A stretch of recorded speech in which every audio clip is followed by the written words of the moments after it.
오늘도 이 자리에 우리 주님 임재해 계신 줄로 믿습니다.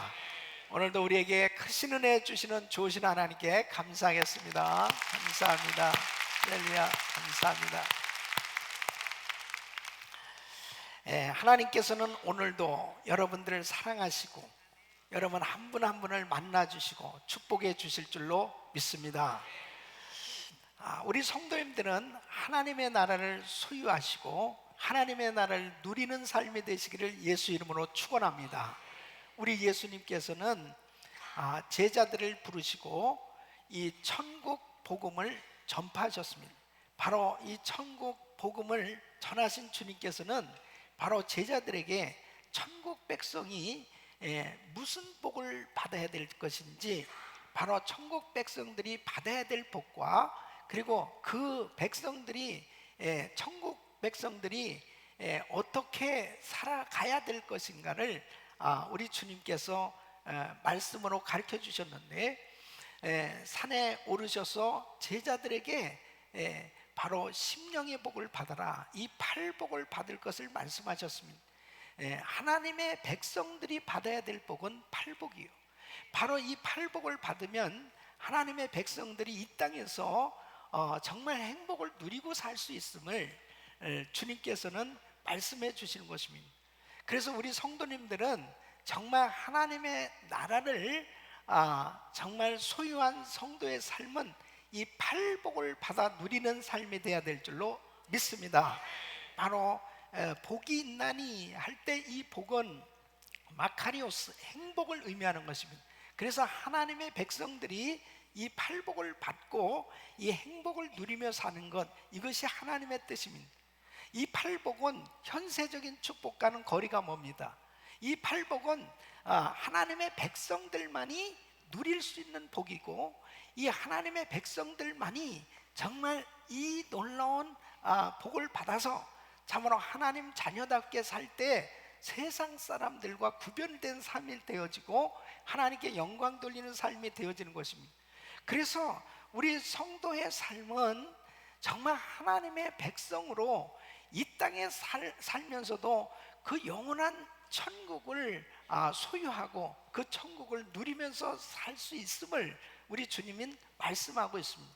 그래서 우리 성도님들께서는 오늘 이 말씀을 들으시면서 정말 팔복을 받으시기를 예수 이름으로 축원합니다. 그래서 하나님께서 어떤 복을 주시길 원하시냐, 또 하나님의 백성들은 어떤 복을 받기를 사모해야 되느냐, 이 팔복을 받아야 된다. 그럼 이 팔복을 받으려면 어떤 자세를 가져야 되느냐? 첫째는 바로 심령이 가난한 자가 되어야 된다는 것입니다. 이 두 번째는 애통하는 자가 되어야 된다는 것입니다. 세 번째는 바로 심령이 온유한 자가 되어야 한다는 것입니다. 이 네 번째는 심령이 의에 줄이고 목마른 자가 되어야 될 것을 말씀하고 있습니다. 우리 모든 성도님들의 심령에 이 놀라운 복이 임하기를 예수 이름으로 축원합니다. 이 다섯 번째는 긍휼히 여기는 자가 되어야 할 것을 말씀하십니다. 여러분 7절 말씀을 우리 같이 함께 읽어보겠습니다. 시작. 긍휼히 여기는 자는 복이 있나니 저희가 긍휼히 여김을 받을 것이며, 이 긍휼이란 말은 불쌍히 여겨 돌보아 주는 것을 의미합니다. 그래서 긍휼히 여기는다 할 때는 바로 그 상대의 조건이나 자격과는 상관없이 불쌍히 여기면서 동정심을 가지고 베풀어 주는 것을 의미하는 것입니다. 바로 우리 주님은 긍휼의 하나님이세요. 그렇기 때문에 이 긍휼을 가지고 다른 사람을 대할 때 하나님께서는 그것을 기뻐하셔서 긍휼히 여겨주신다고 말씀하신 것입니다. 여러분, 바로 우리가 살아가면서 하나님께 긍휼히 여김을 받는 것, 이것이 축복인 줄로 믿습니다. 주님이 나를 불쌍히 여겨주시면 우리 인생은 어떤 환경 가운데서도 절망과 좌절과 실망과 낙심할 수밖에 없는 환난이 닥쳐온다 할지라도 걱정할 것도 없어요. 주님이 나를 불쌍히 여겨주시기만 하면 승리하게 되는 줄로 믿습니다. 근데 내가 어떻게 주님의 그 긍휼함을 입을 수 있느냐? 내가 긍휼히 여기는 삶을 살 때 이 긍휼히 여김을 받을 것을 말씀하고 있습니다. 신명기 15장 10절에 보면 너는 반드시 그에게 구제할 것이요 구제할 때에는 아끼는 마음을 품지 말 것이니라. 이로 인하여 네 하나님 여호와께서 네 범사와 내 손으로 하는 바에 내게 복을 주시리라. 그러니까 아끼지 아니하고 정말 베풀 수 있다고 하는 것, 어려운 사람에게 베풀 수 있다라고 하는 것은 이 긍휼히 여기는 마음을 가질 때 가능한 것이죠. 바로 그렇게 긍휼히 여김을 가지고 나누고 베풀면서 살 때 하나님을 참으로 기쁘시게 해드리는 삶이 된다는 것입니다. 그래서 긍휼히 여긴 자의 삶은 그 범사에 하나님께서 복을 주시고 은혜를 베풀어 주실 것을 말씀하고 있습니다. 여러분, 사도행전 10장에도 보면 이 고넬료는 백부장입니다. 이 이방 사람인데 하나님을 잘 섬겼다고 그랬습니다. 근데 그가 하나님을 섬기면서 한 일이 뭐냐면 구제하는 일을 참 많이 했던 것입니다. 그 구제하던 어느 날 하나님께서 천사를 보내셔서 그에게 응답을 주시는데 이 고넬료가 깜짝 놀라서 고넬료가 주목하여 보고 두려워하여 가로되 주여 무슨 일이니까? 천사가 가로되 내 기도와 구제가 하나님 앞에 상달하여 기억하신 바가 되었으니. 그러니까 하나님께서 이 고넬료가 구제하면서 산 모든 것을 아시고 다 기억하셨다는 것입니다. 그리고 하나님께서는 때가 되니까 이제 이 고넬료 가정을 축복하시는데 베드로를 보내서 온 가족을 다 성령 충만 받고 거듭난 그런 놀라운 은혜를 베풀어 주신 걸 볼 수 있습니다. 긍휼히 여기면서 사는 삶, 가장 인생이 가치 있고 복된 축복의 삶이 되는 줄로 믿습니다. 야고보서 2장 13절에 보면 긍휼을 행하지 아니하는 자에게는 긍휼 없는 심판이 있으리라. 긍휼은 심판을 이기고 자랑하느니라 그랬습니다. 여러분, 긍휼히 여기지 아니할 때 하나님이 참 섭섭해 하신다는 거예요. 예? 그리고 하나님께서 참 힘들어 하신다는 것입니다. 자, 마태복음 18장에 보면 1만 달란트 빚진 사람이 있었습니다. 이 1만 달란트 빚진 사람은 도무지 갚을 형편이 안 됐습니다. 그러니까 내 처와 자식과 그 다음에 모든 소유를 다 팔아서 이 모든 걸 갚아라. 그러니까 살려달라고, 정말 갚겠습니다, 평생 갚겠습니다. 그러니까 이 주인이 너무 불쌍하니까 모든 이 빚을 다 탕감해 준 거예요. 이 사람에게 있어서는 어마어마한 빚을 탕감받은 겁니다.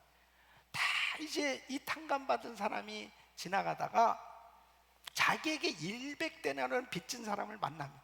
그때 이 사람은 갑자기 마음 가운데 그 사람의 이 목을 잡고 이 사람에게 돈을 받아내야 되겠다. 그래가지고 그 사람에게 너 안 갚으면은 감옥에 보내겠다. 결국은 감옥에 보냈습니다. 이 소식이 이 탕감해 준 이 주인에게 들려졌습니다. 그때에 33절에 보면 이렇게 말합니다. 내가 너를 불쌍히 여김과 같이 너도 내 동관을 불쌍히 여김이 마땅치 아니하냐 하고 주인이 노하여 그 빚을 다 갚도록 저를 옥졸들에게 붙이니라. 너희가 각각 중심으로 형제를 용서하지 않으면 내 천부께서도 너희에게 이와 같이 하시리라. 바로 하나님께서 긍휼히 여기는 자를 긍휼히 여겨 주시지만은 긍휼이 없는 그 심령에 하나님께서 안타까워하시고 바로 그에게 절대로 주님께서 긍휼히 여겨주시 아니하심을 말씀을 하고 있습니다. 우리 사랑하는 성도 여러분, 우리는 사실 정말 주님이 우리에게 엄청난 긍휼을 베풀어 주셔서 구원받게 된 줄로 믿습니다. 하나님이 세상을 이처럼 사랑하사, 이것은 영원히 저주받아 지옥 갈 수밖에 없었습니다. 그런 우리가 도무지 이 죄에 탕감받을 수 없는 그런 엄청난 죄를 우리 주님께서 다 탕감해 주시고자 십자가에서 그 모든 고난과 그리고 희생하심으로 바로 우리에게 구원의 길이 열려준 거죠. 그러니까 우리는 엄청난 긍휼함을 받았습니다. 이 긍휼함을 받은 우리가 정말 이웃을 향해서 주님은 이제 긍휼히 여기는 삶을 살라는 거예요. 이 긍휼히 여기는 삶을 살게 될 때 사실은 우리에게 긍휼히 여김을 받는 사람도 행복하겠지만 긍휼히 여기는 나에게는 더한 은혜가 임하는 줄로 믿습니다. 그래서 주님께서는 긍휼히 여기는 자가 복이 있다 이렇게 말씀하십니다. 4.29 폭동 때 어떤 성도님의 간증을 들었는데 이 한인타운에서 주유소를 하고 있었습니다. 흑인들이 많이 사는 그 동네였습니다. 근데 그 주유소에 오는 그 형제들을 물도 주고 또 뭐 여러 가지 그저 이렇게 나눴답니다. 또 감옥 갔다 온 형제에게는 또 햄버거라도 사 먹으라고 적은 거라도 주기도 하고 그랬대요. 그냥 그렇게 같이 지냈는데 이 폭동이 일어났을 때 막 주변이 다 불타기 시작하고 약탈하고 난리가 난 것입니다. 그런데 그동안에 같이 지냈던 그 친구들이 와서 자기 주유소를 딱 지켜주고 그리고 그 친구들이 장사를 다 해주더라는 거예요. 장사. 그러면서 목사님 이런 일도 다 있었습니다. 여러분 사실은 평소에 이 긍휼히 여기는 그 마음을 가지고 사람들을 대했을 때 어느 순간에 하나님께서 그런 은혜를 주신 거죠. 여러분 정말 우리의 삶이 나누는 삶이 돼야 될 줄로 믿습니다. 하나님께로부터 우리는 너무 많은 걸 받았어요. 이 많은 것을 우리는 나눠야 되는데 긍휼히 여기는 마음이 없이 어떻게 나눠지겠습니까? 어려운 사람을 볼 때, 병든 사람을 볼 때, 가난한 사람을 볼 때, 연약한 사람을 볼 때 이 마음에 자꾸 동정심이 생겨지고 그리고 불쌍히 여기는 그런 마음이 되어지는 것, 이것을 하나님이 그렇게 기뻐하신다는 것입니다. 우리 사랑하는 성도 여러분, 이것이 바로 천국 백성의 모습이라는 거예요. 천국 백성이 가져야 될 그 심령의 상태, 천국 백성이 정말 심령의 복을 받는다면 바로 긍휼히 여기는 그런 마음을 가진 것이라고 우리 주님이 말씀하시는 것입니다. 아무리 많은 물질을 가지고 있다 하더라도, 높은 지위에 있다 할지라도 긍휼히 여기는 마음이 없으면은 가치 있는 인생을 살 수 없는 것입니다. 그 많은 물질을 가진 것이 축복이 될 수 없어요. 그러나 긍휼히 여김을 갖는 사람을 통해서 어떻습니까? 많은 어려운 사람들에게 정말 희망을 주고 그리고 그 사람들을 세워주고 살려주는 그런 일들이 일어나고 있지 않습니까? 이런 은혜가 있기를 예수 이름으로 축원합니다. 6번째는 마음이 청결한 자가 되어야 한다는 것입니다. 여러분 8절 말씀 우리 한번 같이 읽어보겠습니다. 시작. 마음이 청결한 자는 복이 있나니 저희가 하나님을 볼 것이요. 이 청결한 마음, 이 청결이란 이 카타로스라고 하는 이 말은 두 의미가 있습니다. 하나는 깨끗하다, 클린. 그러니까 옷이 더러워요. 이 더러운 옷을 세탁했을 때 깨끗하게 되어졌을 때 이 카타로스라고 하는 단어를 사용하는 것입니다. 또 하나는 순전하다, 이 포, 그래서 불순물이 전혀 섞여지지 않은 이런 음료수에도 이 100% 포하다, 그렇게 이 카타로스라고 하는 말을 사용합니다. 그러니까 바로 우리의 마음이 깨끗하고 순전한 마음을 갖는 것, 그것이 복이라는 거예요. 그 사람에게 하나님께서는 어떤 축복을 주시느냐? 하나님을 볼 것이요 그랬습니다. 이 하나님을 본다는 것은 바로 주님의 임재를 느끼고 주님과 교제가 이루어지는 것을 의미하는 것입니다. 우리가 이 세상을 살아가면서 하나님의 임재를 느끼고 주님과 교제가 되는 것보다 더한 축복이 어디 있어요? 정말 주의 음성이 들려오고 마음에 감동이 있고 정말 하나님의 말씀이 막 이 심령에 감각되어지고 느껴지어지고 그리고 그 주님과 교제가 되어지는 것, 이것이 얼마나 큰 축복이냐면, 그러니까 어떤 사람에게 이런 은혜가 임하느냐? 마음이 청결한 사람. 여러분, 우리가 이 세상을 살아가면서 세상 것으로 너무 지저분해지는 거예요. 이게 너무너무 많은 그런 세상의 인포메이션을 받고 여러 가지 세상에 살아가면서 너무 이 심령이 오염되어졌을 때 주의 음성이 들려오지 않습니다. 주님과 교제가 되지 않습니다. 그리고 주님이 믿어지지 않는 거예요. 그럴 때 하나님의 음성이 들려오지 않는 것, 그 심령의 상태가 가장 괴로운 것입니다. 여러분, 하나님께서 우리의 마음을 보시는데 정결한 마음, 순전한 마음에 은혜를 베풀어 주시는 것입니다. 어떻게 이 마음이 순결해질 수 있어요? 주님께서는 우리의 마음은 원래 더러워질 수밖에 없음을 말씀하고 있습니다. 여러분, 마가복음 7장 20절 23절 보면 바리새인들이 자꾸 예수님의 제자들이 손도 안 씻고 음식물을 먹는 것에 대해서 야, 저 사람들 정말 되게 더럽다, 부정하다, 그렇게 자꾸 비난을 했어요. 그럴 때 우리 주님은 뭐가 진짜 더러운 거냐? 그것에 대해서 이렇게 말씀하십니다. 사람에게서 나오는 그것이 사람을 더럽게 하느니라, 속에서 곧 사람의 마음에서 나오는 것은 악한 생각, 곧 음란과 도둑질과 살인과 간음과 탐욕과 악독과 속임과 음탕과 흘기는 눈과 회방과 교만과 광패니, 이 모든 악한 것이 다 속에서 나와서 사람을 더럽게 하느니라. 그러니까 사람들의 마음은 이렇게 더러운 것들로 가득 차 있다는 거예요. 겉으로는 이렇게 깨끗해 보여도 속 안에 더러운 것들이 이렇게 많이 있다는 것입니다. 바로 이 더러운 것을 씻어야 주님과 교제가 되는데, 더러운 마음을 씻을 수 있는 것은 오직 주의 보혈인 줄로 믿습니다. 예수님의 보혈로 우리의 심령이 청결하게 돼야 되는 것입니다.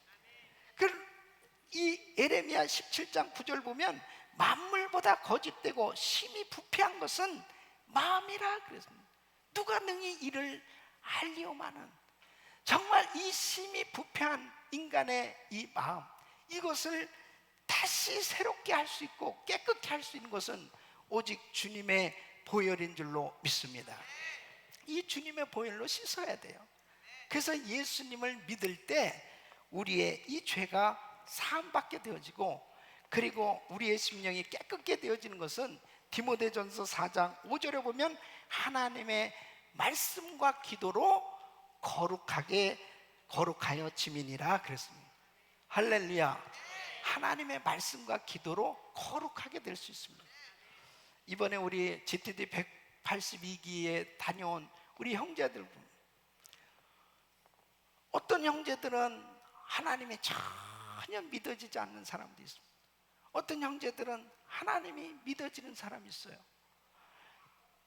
그런데 3박 4일을 지내는 동안에 정말 하나님이 믿어지지 않았던 형제들의 마음이 정말 움직여지면서 하나님을 믿는, 그리고 그 하나님과 교제가 되어지는, 그리고 정말 방언의 은사도 받고 주님과 정말 교제할 수 있는 그런 성령 충만한 하나님의 자녀들이 될 수 있었던 것은 그동안 세상적으로 살아오면서 너무나 많은 것들로 오염되어 있던 거예요.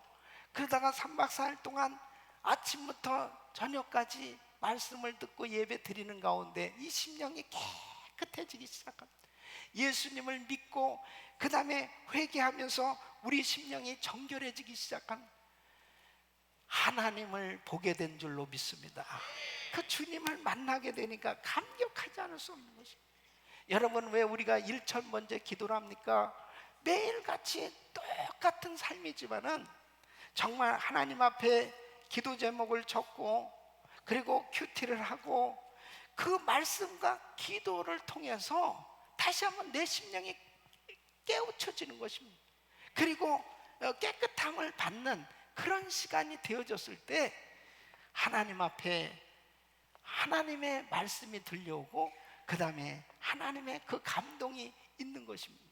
우리 사랑하는 성도 여러분, 정말 말씀과 기도에 전무하는 시간이 될 수 있기를 예수 이름으로 축원합니다. 이번 추수감사 새벽 부흥회가 이제 내일부터 열리게 되어집니다. 이 새벽 부흥회가 이렇게 열려지는 그 이유가 뭐냐면, 이렇게 절기 때가 되어지면 한 주간을 새벽 예배를 갖게 돼요. 그럼 이번 추수감사주일은 바로 한 해 동안 하나님께서 베풀어 주신 그 은혜에 감사하면서 정말 하나님 앞에 감사 예배를 드리길 원하는데, 여러분 보세요. 한 해 동안 하나님이 참 많은 은혜를 주셨지만은 너무 세상적으로 복잡하게 살고 너무나 많은 일들을 하다 보면 정신없이 그냥 한 주가 지나간, 그러면서 하나님 앞에 감사 예배는 드리긴 드려야 되겠는데 이 마음에 감사로 충만해져야 되는데 그게 잘 안 됩니다. 그게 쉽지가 않아요. 그런데 매일 새벽마다 그래도 한 주간 하나님 앞에 마음을 겸비하고 감사에 대한 말씀을 계속 들으면서 정말 이 마음이 씻겨지기 시작하고 그 말씀이 들려오기 시작합니다. 그렇지, 정말 감사하지. 그러면서 이 심령에 하나님이 주시는 은혜로 감사로 충만하게 되어지면 최상의 감사를 드릴 수가 있는 거죠. 그렇게 되어졌을 때 정말 하나님 앞에 얼마나 기쁨이 충만한 그런 감사의 예배를 올려드릴 수 있겠습니다. 여러분 보십시오. 성경에 보면은 감사한 사람들이 하나님 앞에 쓰임을 받았고 위대한 인생이 됐지, 불평하고 원망하고 부정적인 사람이 하나님 앞에 쓰임받은 사람이 어디 있습니까? 세상은, 이 원수마귀는 어떻게 하면 이 하나님의 자녀들을 계속 원망하고 불평하고 감사치 못하도록 그렇게 역사하는 것입니다. 그러니까 이스라엘 백성들이 애굽에서 430년 종살이를 하고 하나님의 기적 같은 은혜를 받고 해방이 되었고 구원을 받았지만 그들의 마음에 감사가 없었어요. 그러니까 여호수아와 갈라비에는 다 광야에서 엎드려진 것입니다. 왜 그랬을까요? 매일매일의 삶이 하나님의 말씀으로 그 심령이 정결해지지 않았기 때문에 하나님이 기적을 베풀어 주면 그때 감사하고 또 좀 지나면 또 불평하고 또 하나님이 은혜를 베푸는 또 감사하고 또 불평하고 이렇게 지낼 수밖에 없는 이 부패하고 타락한 이 심령 때문에 그런 것입니다. 그래서 우리 성도님들이 이번 한 주간 동안 정말 새벽제단 승리하시기를 예수 이름으로 축원합니다. 새벽제단 승리하셔야 돼. 이 새벽에 목사님, 저는 새벽 체질이 아니에요. 밤 체질이라. 무슨 체질로 다닙니까? 체질로. 이 새벽엔 진짜 내 못 일어나겠어요. 그런 분들은 한에 물을 5잔을 마시고 주무시든지 10잔을 마시고 주무시든지, 그럼 틀림없이 일어나요. 그래도 그냥 저는 계속 자는데, 그런 분은 그냥 편히 자시길 바랍니다. 어떻게 하겠어요? 그러나 진짜 한번 승리하시기를 바랍니다. 마음이 청결해져야 돼요. 또 마음이 순전하다. 이 순전하다는 한 마음으로 모아진 거예요. 오직 예수 일편단심으로 주님을 사랑하고 섬기는 마음입니다. 그런 마음을 가졌을 때 어떻습니까? 하나님 만나 주시는 거죠.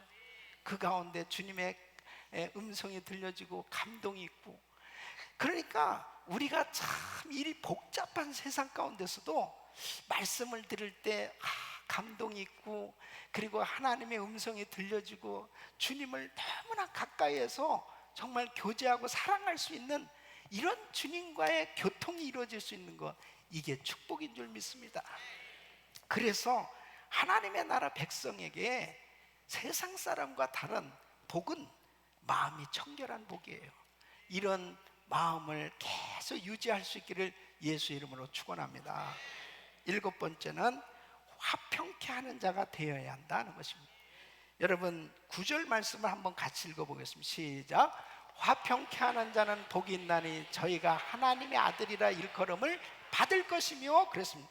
자, 화평케 하는 자는 화평을 만들어내는 사람을 의미하는, 화평을 만들어내는 사람이 복이 있다는 것이, 이것은 피스메이커가 된 거예요. 그래서 이 화평케 하는 사람은 다니는 곳마다 화목케 하는 일을 하는 것입니다. 바로 이 화목케 한다고 하는 것은 참으로 중요한 것입니다. 여러분 보세요. 하나님께서 아담과 하와를 창조하시고 하나님이 주신 축복은 화평이었습니다. 평안이었어요. 그래서 에덴 동산은 참 평안했습니다. 이 세 가지 측면에서, 첫째는 하나님과 화평했어요. 그러니까 하나님과 늘 대화하고 하나님과 같이 아름다운 그러한 삶이 됐죠. 그 다음에 아담과 하와가 얼마나 행복했습니까? 그래서 이웃과의 평안이 있었습니다. 그러니까 아담과 하와는 내 뼈 중에 뼈요 살 중에 살이로다 하면서 그렇게 서로 사랑하면서 행복했습니다. 그리고 아담과 하와는 부족함이 없었습니다. 그렇게 마음에 평안함이 있고 행복했어요. 그런데 문제가 생겼습니다. 선악과를 먹지 말았는데 선악과를 먹음으로 인해서 죄가 들어왔어요. 죄가 들어오면서 이 화평이 다 깨진 거예요. 하나님에게서 쫓겨났죠. 하나님과 불화하게 되었습니다. 그 다음에 아담과 하와가 어떻게 됐습니까? 하나님이 아담에게 물어봤습니다. 야, 누가 너더러 이 선악과를 먹으라 했냐? 그러니까 아담이 아주 지체 없이 이렇게 얘기합니다. 하나님이 주셔서 함께한 저 여자가 줌으로 내가 먹었나이다. 참 치사한 겁니다. 되게 그냥 제가 먹었습니다, 죄송합니다, 이렇게 말을 해야지. 살 중에 살이요 뼈 중에 뼈라고 그러면서 그러더니 갑자기 두려운 마음이 딱 생겨지니까 저 여자가 줘서 먹었습니다. 아마 성경에 자세하게 그 기록은 안 돼 있지만은 그날 밤에 아담은 반은 죽었을 것입니다. 그때부터 부부싸움이 치열하게 생겨진 거예요. 뭐 저 여자? 저 여자? 그러면서 아주 그냥 반은 죽었을 거예요. 머리 다 뽑히고 그래가지고. 그러니까 여러분, 참 사람이 이 죄 때문에 참 평화할 수 있는 그 관계가 다 깨진 거예요. 그 다음에는 얼마나 불안합니까? 그러니까 동산나무 뒤에 숨어 있는 거예요. 평안이 없는 거예요. 두려워서 숨었나이다 그러잖아요. 그러니까 여러분, 정말 화평케 하는 자라고 하는 것은 하나님께서 예수 믿는 하나님의 자녀들에게 무엇보다도 평안함을 주시는 줄로 믿습니다.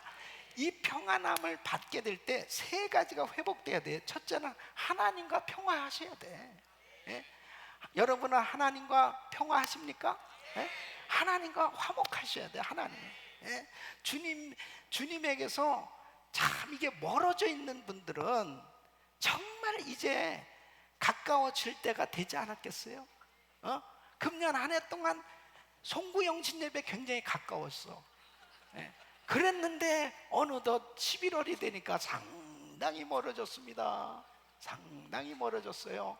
이제 가까워지시기를 바랍니다. 주님과 가까워지는 것이 최고 축복이에요.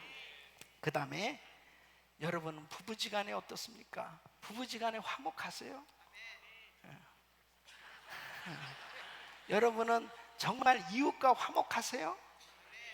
예, 정말 이웃과 화목하셔야 돼. 그동안에 참 이렇게 불화하고 이런 분들이 계시다면 이제 화목할 때가 됐어요. 여러분, 그것은 우리가 행복하기 위해서입니다. 바로 화목할 수 있기를 바랍니다.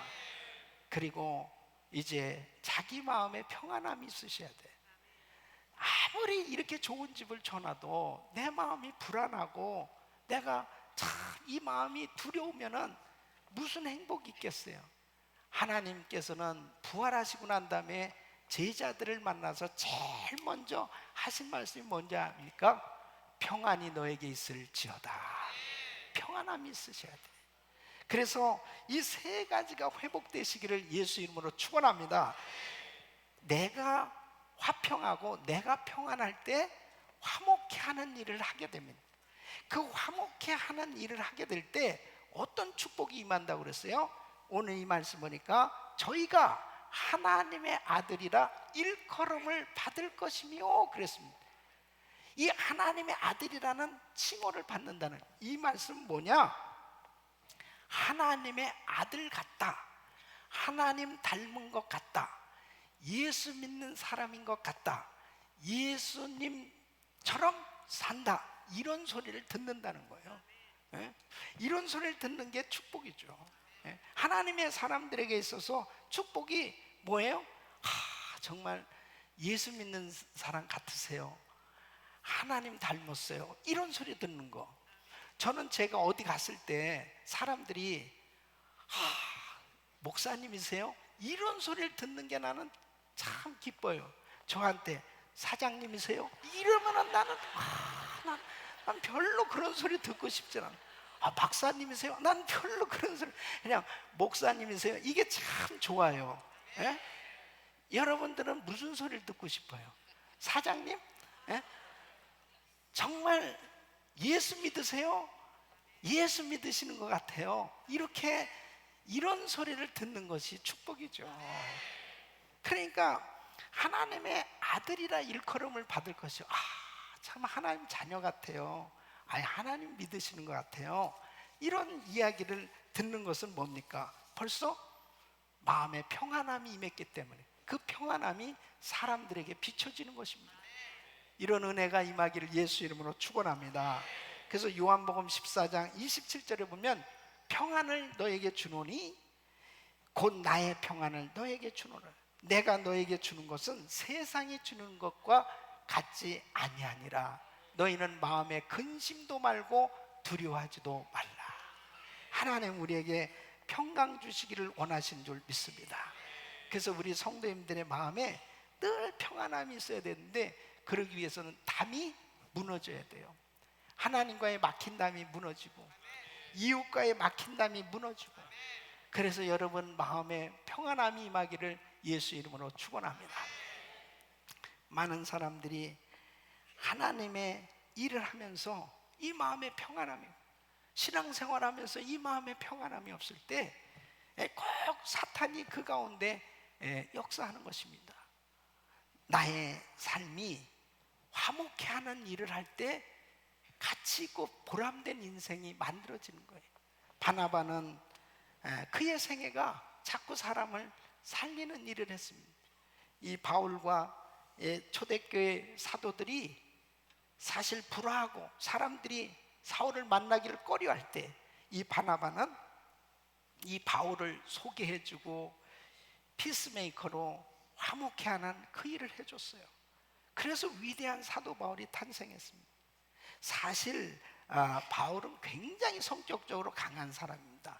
그래서 사도행전 15장에 보면은 2차 전도 여행 갈 때 이 바나바는 이 마가를 데려가자 그러는데, 이 마가가 사실 선교지에서 무단 이탈을 한 적이 있었어요. 그것을 이 바울이 깐깐하게 따지는 거예요. 저런 자를 데려갈 수 없다고. 그래서 피차 싸우고 갈라섰다고 그랬어요. 그러니까 그만큼 참 이 바울은 참 강한 사람이에요. 근데 이제 바울 서신의 마지막 서신이 디모데후서입니다. 이 디모데후서 4장 11절에 보면은 마지막에 네가 올 때에 마가를 데리고 오라. 저가 나의 일에 유익하니라 그랬습니다. 결국 다 화해하잖아요. 정말 화해하는 것이 하나님의 뜻인 줄로 믿습니다. 우리는 때로는 원치 아니하는 일로 서로 불편한 그런 관계가 생겨질 때 있어요. 그렇지만 하나님의 나라 백성은 다른 거예요. 하나님의 나라 백성은 다 품고 화목하고 하나 되어지는 것, 이것을 하나님이 기뻐하시는 줄로 믿습니다. 그 다음에 8번째는 의를 위해서 핍박받는 자가 되어야 한다는 것입니다. 여러분 10절로 12절 우리 같이 한 목소리 읽습니다. 시작. 의를 위하여 핍박을 받는 자는 복이 있나니 천국이 저의 것임이라. 나를 인하여 너희를 욕하고 핍박하고 거짓으로 너희를 거스려 모든 악한 말을 할 때에는 너희에게 복이 있나니 기뻐하고 즐거워하라. 하늘에서 너희의 상이 큼이라. 너희 전에 있던 선지자들을 이같이 핍박하였느니라. 아멘. 그래서 의를 위하여 핍박을 받는 자가 복이 있다는 것입니다. 그럼 의를 위한다는 것은 무엇을 의미하느냐? 이 11절 말씀 보면 나를 인하여 너희를 욕하고 핍박하고 거짓으로 너희를 거스려 모든 악한 말을 할 때에는 너희에게 복이 있나니. 나를 인하여, 나는 누구예요? 예수님이에요. 그러니까 의를 위해서 핍박을 받는다는 것은 곧 예수님을 위해서 핍박을 받는 사람. 다시 말씀드리면 예수님 때문에 욕을 먹고 예수님 때문에 모욕을 당하고 예수님 때문에 불이익을 당하는 이런 일이 생겨졌을 때 즐거워하라는 거예요. 왜? 두 가지, 천국을 주시고 상을 크게 주신다고 약속하시는 것입니다. 그러니까 우리가 살아가면서 예수님 때문에 욕을 먹는다, 이것은 하나님께서 책임져 주시고 틀림없이 하늘의 상으로 위로해 주시고 축복해 주시는 이 약속이 보장된다는, 그래서 즐거워하라고 말씀하시는 것입니다. 만약 내 실수, 내 잘못으로 인해서 감옥에 가고 그 다음에 핍박을 받는다면 그것은 징계죠. 그러나 바로 하나님의 나라를 위해서 정말 주님 때문에 당하는 어려움이라면 그것은 하나님이 참으로 책임져 주시겠다는 것입니다. 우리 사랑하는 성도 여러분, 우리가 주일을 하다 보면은 많은 어려운 일을 당합니다. 사실 주일을 하지 않으면은 핍박 당할 것도 없어요. 예. 뭐 드러나지도 않는 무슨 핍박이 있겠습니까? 그런데 내가 나서서 하나님의 일을 하려고 하면 참 억울한 일도 당하고 억울한 소리도 듣고 그리고 억울한 누명도 쓰게 되고 참 힘든 일이 생겨져요. 그럴 때 어떻게 해야 되느냐? 이 말씀은 정말 중요한 말씀이에요. 천국 백성이 정말 이 부분을 잘 통과해야만 이 빛된 삶이 되어질 수 있고 하나님의 일을 감당할 수 있기에 우리 주님께서는 지금 이렇게 핍박당하고 힘들고 어려운 사람에게 하늘의 상을 주시고 위로해 주실 것을 약속하고 계신 거예요. 근데 이 부분이 잘 안 되어지면 대부분 사람이 여기서 스탑합니다. 억울한 소리 한번 들어보세요. 그러면 아니 내가 말이야 교회에서 무슨 월급 받는 것도 아니고 아니 내가 왜 이런 싫은 소리 듣고 내가 이런 일 해? 아이 그냥 관둬야지, 관둬. 그냥 그거 관둬. 그러면 사탄 마귀가 속삭이는 거예요.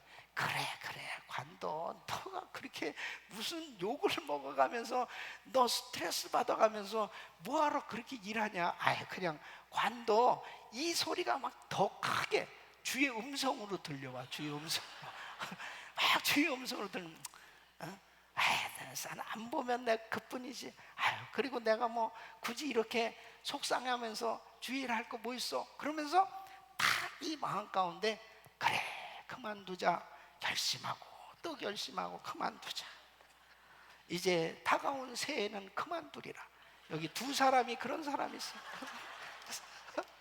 왜냐면 너무 힘드니까.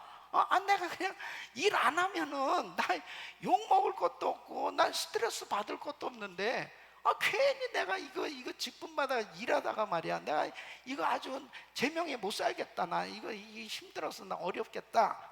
예. 의를 위해서 핍박을 받는 자는 복이 있다고 말씀하셨어요. 이것을 뛰어넘지 못하면은 결국 하늘의 상급은 놓쳐버리는 거예요. 예. 놓쳐버리는. 그리고 성숙한 크리스천의 모습으로 드러나기 위해서 바로 우리 주님께서 마태복음 16장 24절에 이렇게 말씀하십니다. 아무든지 나를 따라오려거든 자기를 부인하고 자기 십자가를 지고 나를 쫓을 것이니라. 진짜 주님의 제자로 주님을 따른다면 자기를 부인해야 되는 것입니다. 자기 십자가를 지고 주님을 따르라는. 그래서 디모데후서 2장 3절에는 내가 그리스도 예수의 좋은 군사로 나와 함께 고난을 받을지니, 정말 좋은 군사는 고난을 받는다는 것입니다. 우리 사랑하는 성도 여러분, 예수님 때문에 당하는 핍박이라면 그것은 하늘의 상이 크다고 말씀하세요. 사실 이렇게 참 말씀은 전하고 우리가 듣고 그런 줄 알면서도 막상 사역의 현장에서 내가 억울한 소리를 듣고 내가 억울한 누명을 쓰면 그것만큼 참 고통스러운 게 없는 거죠. 그러나 여러분, 하나님은 다 보고 계시다는 사실이죠. 반드시 하나님께서 책임져 주신 줄로 믿습니다. 우리 선교사님들이 선교지에 가서도 정말 가진 고생하면서 그분들이 무슨 월급을 받아서 먹고 살기 위해서 선교지에 갔겠습니까? 정말 모든 것을 다 포기하고 그 선교지에 가서 참 사역하는 건 쉽지 않습니다. 금방 열매를 맺을 수 있는 것도 아니고 참 답답할 때가 얼마나 많이 있겠어요. 그럴 때 억울한 소리도 듣고 힘든 일도 생겨지고 참 어려워도 그때 포기해버리면은 결국 그 하나님의 나라가 어떻게 확장될 수 있겠습니까? 우리 사랑하는 성도 여러분, 정말 우리가 분별할 수 있는 것은 예수님 때문에 당하는 핍박과 어려움은 반드시 우리 주님께서 책임져 주신 줄로 믿습니다. 그러므로 끝까지 믿음으로 승리하시길 예수 이름으로 축원합니다. 축원합니다. 그래서 하나님의 일을 좀 하려고 그러면 꼭 어려움을 당해요. 꼭 마음의 상처를 받는다든지 힘든 일을 겪을 때가 있어요. 그때 결국 포기하지 마세요. 주님 앞에 그 시간 더 엎드리고, 그리고 하나님이 주시는 위로를 받고 일어설 수 있기를 예수 이름으로 축원합니다. 천국 백성이 받아야 될 이 팔복은 세상에서 얻게 되는 현세적인 축복하고는 질이 달라요.